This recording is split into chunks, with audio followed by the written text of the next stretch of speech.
Hey everybody, we're finishing up for the Maryland Science Center, and here we have the globe done with slices. So that's our new slices technique to make large three-dimensional structures with, fewer than the regular number of dominoes, although this one is 5,800 dominoes, so it's still massive construction. But how do you design all these circles out of square dominoes? With a spreadsheet, of course. Looking at the globe from the side, we want a series of slices that look like this. But how do you calculate the height of a slice given its position? Well, if you knew the angle, you could calculate the position with cosine and the height with sine, which I've always thought is super cool. Now, since we know the x value, we can plug that into the arc cosine to get the angle, and then plug the angle into the sine to get us the height.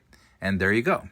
Another way is to realize that this is a right triangle, and then use Pythagorean's theorem to figure it out. And if you do, hey, look at that. We get the same answer, so thank God for that.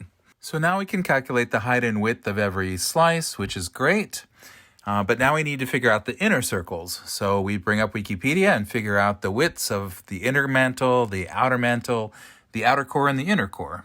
And because I'm a bit obsessive, I use the spreadsheet to calculate the height of every circle for every domino column for every slice in the entire thing, which I then use to create all the designs.